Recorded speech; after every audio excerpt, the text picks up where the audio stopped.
At the time of this recording, it's the middle of August of 2020, and there's a lot of people, a lot of preppers in particular, that are seeing the writing on the wall. And the writing on the wall is saying that there's a potential for a civil war here in the country, or we could actually be in the very beginning stages of a civil war currently. And so take heed. I want to talk about some of the things that just the average person can do to get more prepared if this kicks off and becomes a real deal civil war. We are seeing, though, there are groups, they are being portrayed as a grassroots organizations for the most part, but they are being funded by special interest groups. We do see politicians as well feeding the frenzy. We're seeing leadership ignoring their duties, like governors and mayors, basically telling law enforcement to stand down and not to enforce the rule of law. And so we're seeing a lot of corruption across the board. We're seeing a number of different groups and people that are trying to bring down or change the way of life in America. And so a civil war may not involve fighting in the streets all across the country. It may just be in pockets. There could be just regional outbreaks. But what we do see as well is that there could be a political war that goes on and on for years. And I definitely think that we're in the midst of that already. But how far this will go, only time will tell. So let's get into some of the things we can do to be more ready for this potential civil war. First is to be organized. If you don't know what you have, then you want to check that out right now. You want to get everything together. You want to organize things so that you can go to it and know where it's at. A lot of people have a bunch of stuff, but they don't know where it is. They don't know how to get to it in a timely manner. So get organized. And that is part of preparedness. So when you get organized, you know what you have and what you don't have. And what you don't have is probably what you need to prepare more of, right? To get more access of, to stockpile, to understand, why that is important, and to go and get that ready, right? You also want to have your gear put back in a fashion, especially those critical pieces of gear that they're readily accessible. Like maybe they're kept by the door, or they're kept in a vehicle or in a bug out location. But things that you would really need in a hurry if things got lawless in your area. And it could happen very quickly. You could just wake up in the middle of the night and there could be massive mobs trying to burn down houses or attack your house.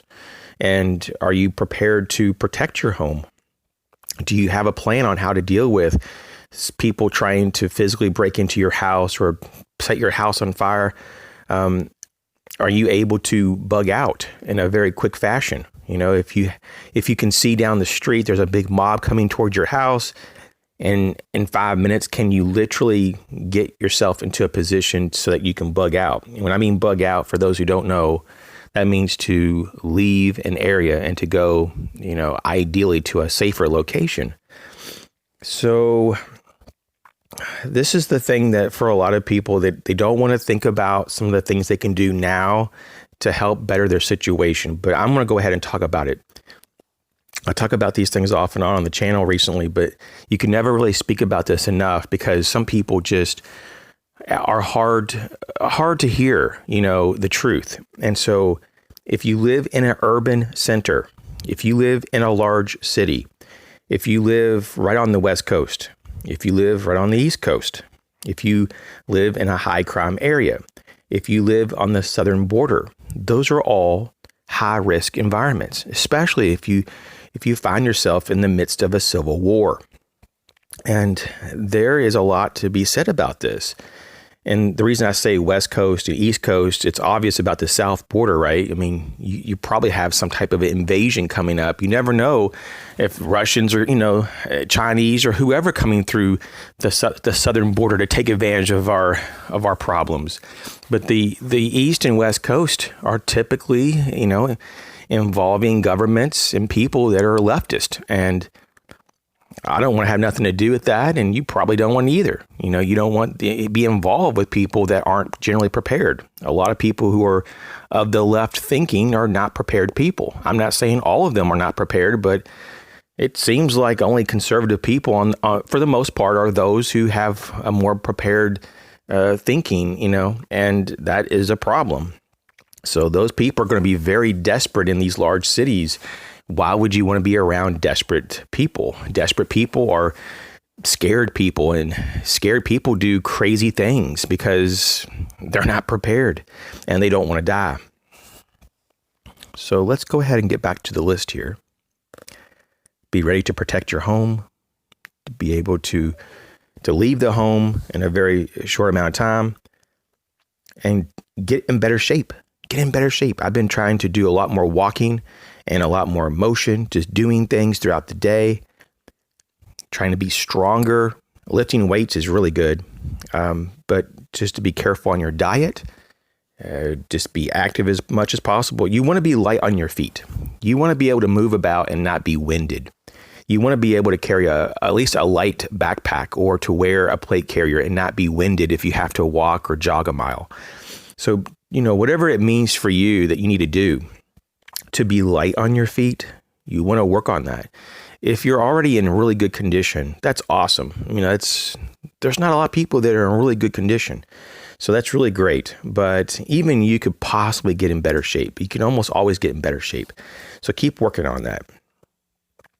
So also consider light combat loads. So if you do have like a tactical vest or a plate carrier of some type, don't go crazy with this as you're trying to prepare and put things together for a potential civil unrest in your area. Be very, very practical in your approach, how you put things in kits together. So what is reasonable? Maybe it's a few spare magazines for your battle rifle. Maybe it's a blade. Maybe it's a med kit. Maybe it's a radio. Maybe it's a flashlight. Those kind of things are pretty essential. You probably want those. But much more beyond that, besides like body armor and stuff, you want to probably kind of limit it, right? You don't want like 20, 30, 40 pounds on your chest, because your plate carrier is just overwhelmed with all this gear. You want to kind of be reasonable.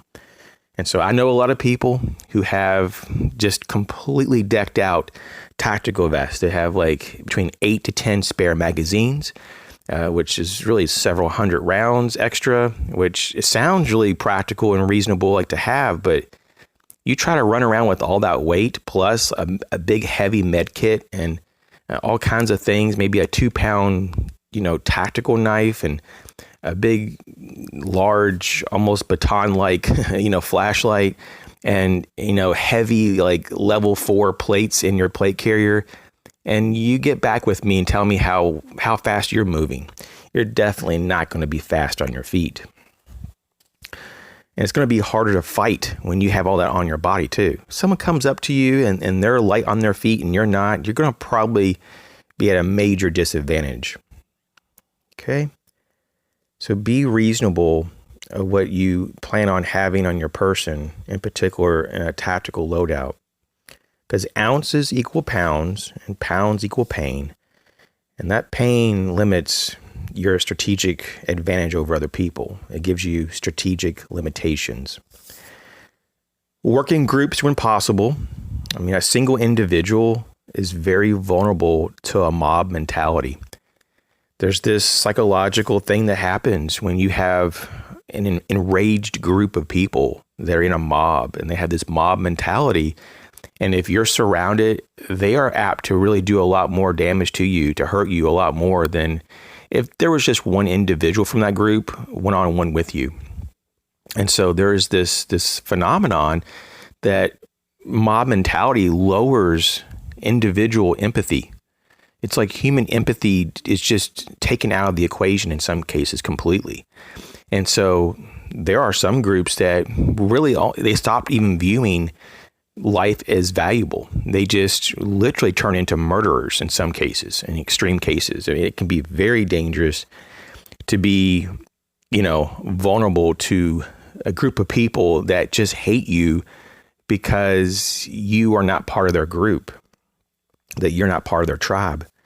So what you can do though, and generally speaking here, if we step back a little bit and look at this problem, I guess, in a big lens, a big picture view, stock up on food and water. This also includes medical and water filters and containers for your water. I mean, you're not just talking about, okay, I have a few gallons of water, I'm good. No, you want to have a lot of water, a minimum for just survival applications, 1 gallon per person. But you'd really want to have 2 to 3 gallons per person so you can have some to kind of, for personal hygiene, or if you need to flush a toilet or something like that, right? So I'd say 3 gallons really is more of a minimum, practically speaking, per person of water. And you probably want at least several weeks of water so you can see that it can really add up, especially if there's multiple people in a household. So you definitely want to make sure you have enough water, enough containers. And when you run out of water, you're probably going to want to collect rainwater or go to a local pond or stream or lake, whatever you have accessible, and filter that water. And so you can have something so you don't die, or you don't deal with dehydration. Seeds. I mean, if this is going to kick off and there's a long-term effect and there's just no grocery stores that are going to be open, for example, well, you need to kind of start to grow some food, practice growing. It's not that very easy thing to do. It's not an easy situation to kind of just come into and not have any experience. I'll just be honest, a lot of years I'm not doing very well with my garden. Some years I have an okay garden. Some years it's just completely just, catastrophic.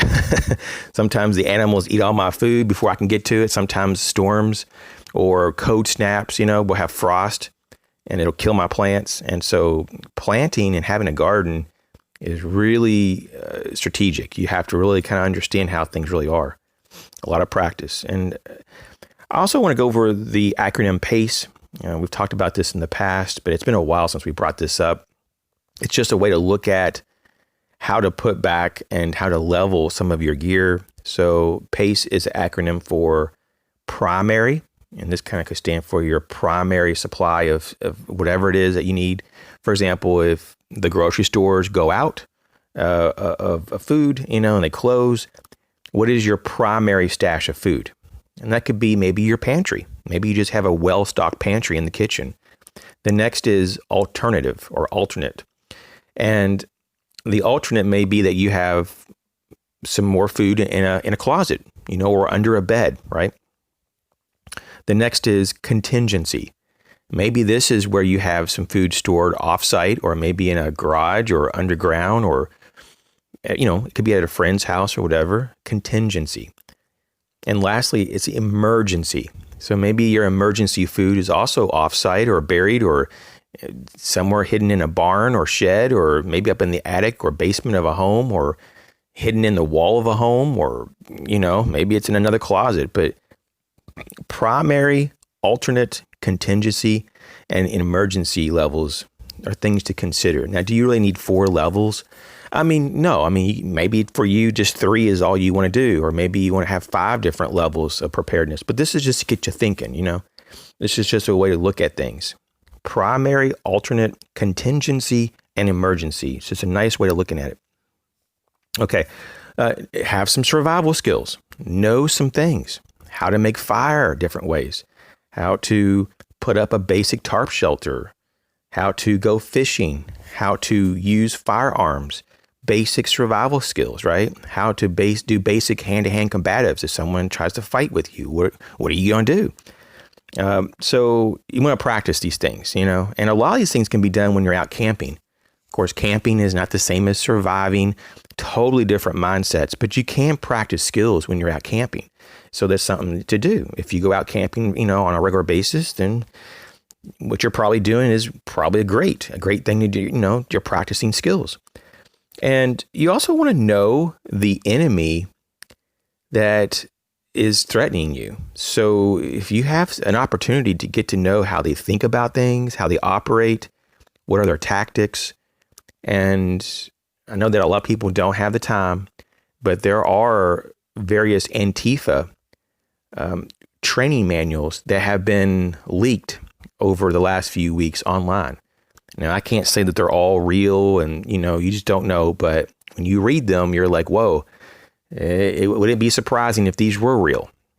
And they kind of talk about tactics and the way that they look at the world and their political views and who's the enemy and who's not. And it's good to know the enemy. So definitely you want to check into some of this, but some of it's very common sense stuff. But it's nonetheless, it's good to know how they operate. So also stay under the radar, to be gray. And I love the whole concept of a gray man. And to be gray is to really blend in and not to kind of stand out, and to be a person that's really prepared and have a lot of capabilities, but no one would ever guess that you are the most dangerous person in the room, that you are the most highly armed person, or the most well-prepared person in that space. In fact, a lot of people may discount you, which is a good thing. And just knowing that you have such capability should give you great peace. And it also gives you the ability to help others when things get really rough, because that's something that we need to be aware of. This is not all about ourselves. Sometimes we're going to have to need to help our neighbors and help friends and family that for whatever reason, they're just not, prepared. They just didn't do it. So there's going to be a time that we can give, and help people and be merciful and basically have empathy toward others. So it's even more of a reason to prepare extra to help other people. Because if you're fine, if you're not losing weight, if you look like you're well fed and you're interacting with the community and other people look like they've lost 20 pounds, they're going to probably wonder what's going on. Like, how is it that you don't look bad? How is it that you look clean and well dressed and you look well fed and well rested? And how is that when they are just trying to fight for their life, if you will? They're just trying to literally survive. So you're going to have to be mindful of that. You probably don't want to look that well. You probably don't want to just always eat until you're full. You may want to just sometimes fast a little bit to help blend in. But of course, don't go so far to compromise your physical health. So you kind of have to find that line and not cross it. Also have a hedge against inflation. As of recent, I've been getting a lot of messages. Some people are very confused about this. Some people have a biblical perspective of why you should or should not do certain things. And then there's other people who think that nothing's wrong.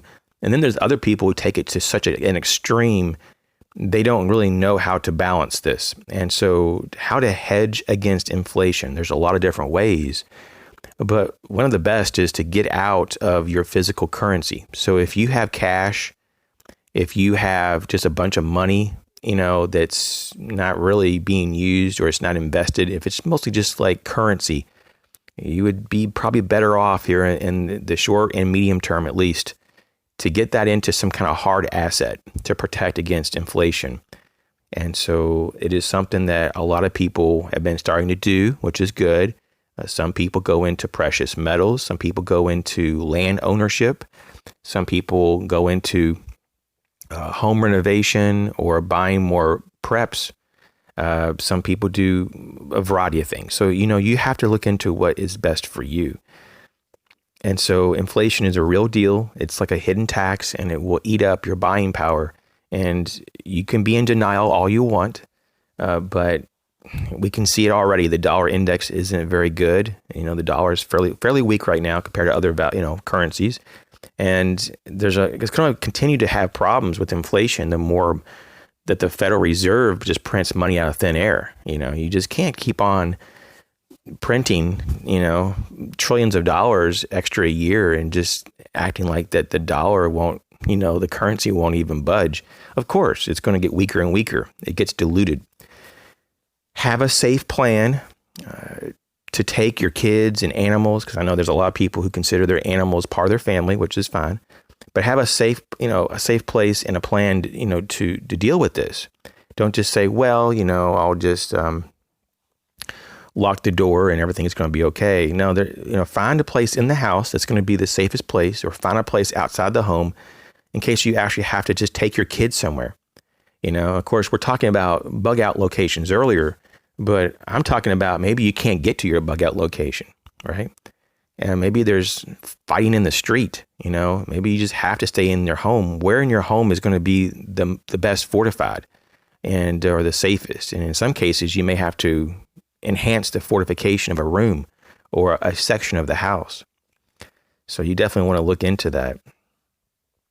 And also, keep your firearms. If you're someone that lives in a country that you can have firearms, which, it's so crazy that there are places in the world that you're so restricted to even have things for self-defense. But if you have firearms, keep it in peak condition. I mean, it's so common sense, but you'd be surprised. I know a prepper, and I've known him for a long time, but he almost never, ever cleans his guns. And sometimes I'll go to the range with him, and he'll shoot and shoot and shoot, put hundreds of rounds through it that day. And I talk to him about, the topic will come up a few months later, for example. And I was like, so, how dirty was that gun when you cleaned it? Oh, I never cleaned it. Oh my gosh, I'm the kind of person, like, after I shoot my gun, I'm taking the entire thing apart and I'm like scrubbing it, and it's immaculate. And then I oil it properly. And some people, they don't put enough oil. Some people, they put way too much oil. And of course, it just depends on the firearm, how much oil is appropriate. But too much oil can be actually worse than a dry gun. So just know that. Because if you have way too much oil in a gun, it can collect dirt and grime, and it can really gunk up the weapon. And so, always, err on the side of a little bit less oil than too much oil, especially if you're going to go into a very volatile environment that may have all kinds of environmental stuff going on. Maybe, like, once again, dust or dirt or sand or whatever. I mean, you probably want to err a little bit more on the dry side, but just try to find where is the nice, happy medium. Also, have plenty of extra magazines for your firearms. And this is the thing that really kind of drives me up a wall. If you have all these magazines, well, let's say that you don't have a whole bunch, but you have, considerable extra, keep them loaded. What good are the magazines if you don't have access to any kind of loaded magazine when you really need it? So keep your magazines loaded. Also, have a good light that you can keep with your firearms, right? Maybe on a rifle, it's a light mounted on a rifle, and to identify threats. Or maybe with a handgun, if you don't want the light mounted directly on the handgun, just keep a nice light paired with that handgun.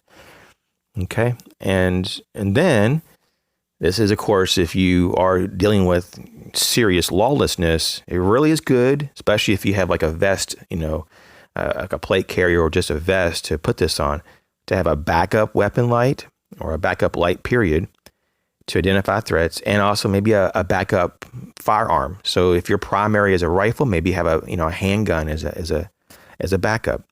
And of course, it never hurts to have spare parts for your gear, regardless if it's firearms or whatever.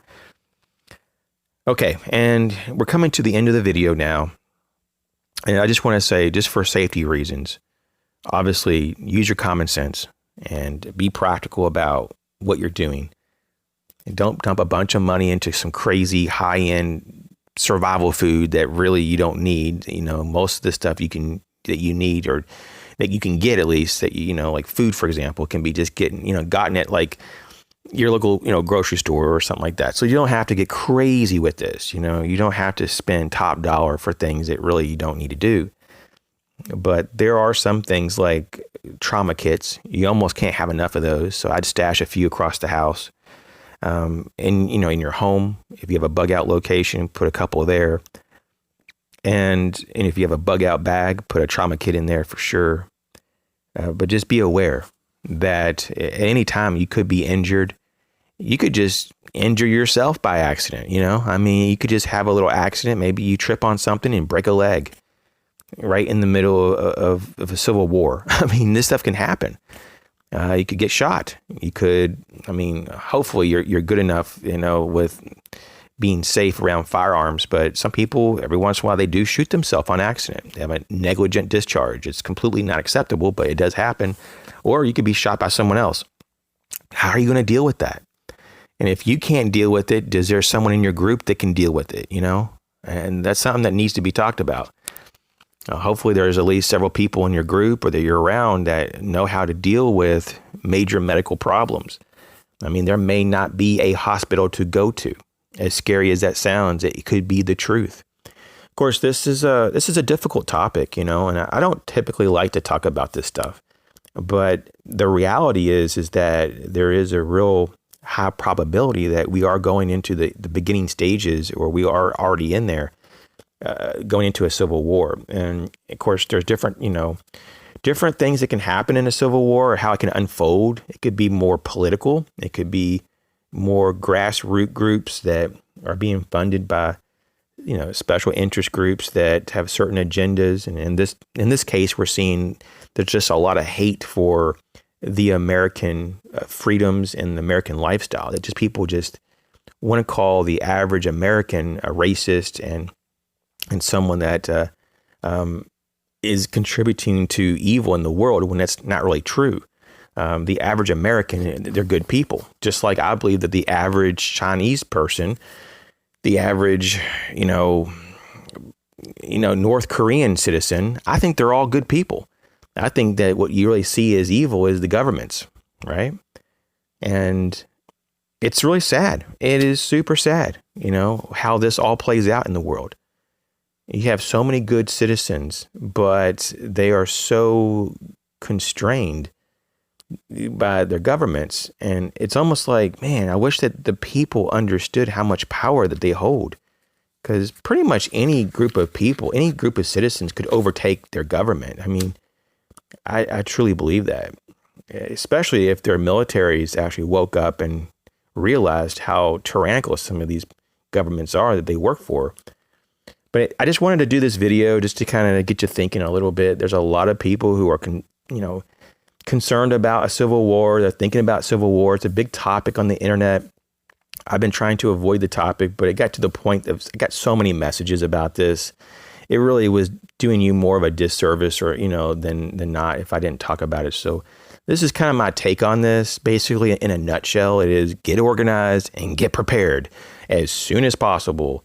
And don't worry about what other people think of you. And if this all blows over, thank God. If it doesn't, then you'll be at least somewhat prepared, if not a lot prepared. And you can almost never prepare too much for this kind of thing, because you never know how long this is going to take to unfold. Civil war could last between a few weeks to a few months, all the way up to several years. You just don't know. And it would be horrific. It'd be horrific if after a couple of months you run out of food, and the civil war continues. And you're like, oh my gosh, how am I going to deal with this? That's a real problem. That's a real problem. It doesn't seem like it's actually like realistic right now, because at the time of this video, everything is somewhat functional in society. But that can all change in a heartbeat. It could all change. Just look at how much we're dealing with now. How much more can we handle as a society? You have civil unrest. You have pandemic going on. You have an election with all kinds of really crazy political, it's really political terrorism to some degrees, political unrest.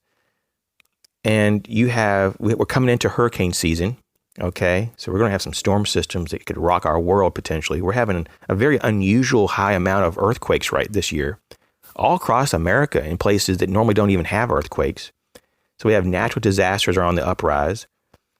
And literally, you add in something else like a major power outage, or a larger version of the civil unrest that we're dealing with, or some other nation wants to take advantage of all of our chaos.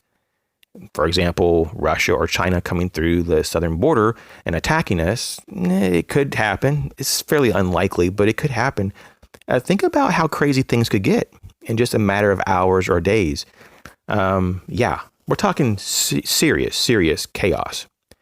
And there is no way law enforcement or military is going to get a handle on that in any time in the near future if that was to kick off. So I encourage you to prepare as much as possible, and for as long as possible. And you're not going to regret this. If things start to really settle down in a few weeks or a few months, then that's great. I mean, I hope it does. But you know what? If it doesn't, and it kind of looks like it's only going to get worse for a while, you're never going to regret having like extra food or having food to eat. You're never going to regret, even if you have so much food that you don't need it all, you're not going to regret it having all this because you can help other people. You know, I mean, can you imagine looking over and seeing your neighbors and their daughters or their sons, their little kids are like starving to death, and you have a solution? Can you imagine how good that's going to feel to be able to go over there with a few bags of food and say, hey, I don't have much, but I'll share what I have? Wow. That's a moment that you'll never forget, and they'll probably never forget, right? And this is why we have to kind of get together also as a community. And in some cases, you know, some communities have very limited land because maybe that in that particular community, there's a lot of like apartment complexes, or even if there's homes, maybe there's not much of a backyard or front yard. But at some point, maybe community gardens need to be done and protected. And in rural areas as well, maybe the farmers need to kind of get together and say, hey, I'll grow this food if you grow that food, and we'll protect the fields, and we'll have security that rove throughout the day and night. And there may be situations where a neighborhood needs to lock down the street so that access to their neighborhood is denied, or at least filtered, right? That people can have like a little checkpoint at the beginning of the neighborhood, so that marauders can't just cruise right on in and just shoot up the place, right? Or kidnap people or hurt and kill people at random. So this is where you have a community that can come together and do powerful things, because we're so much more powerful in numbers, right? And so if the enemy gets together and they do these big mob, activities, and they do all this damage, we can also get together in big numbers and stop them. We can counter their numbers. And so this is where we are, here in the middle of August of 2020. I hope that I can come back in a very short period of time and give you better news and say, hey, you know what? Things are turning around. Things are getting better. But at this moment, though, just out of an abundance of caution, I'd say get prepared for a civil war. You guys take care. Catch you later.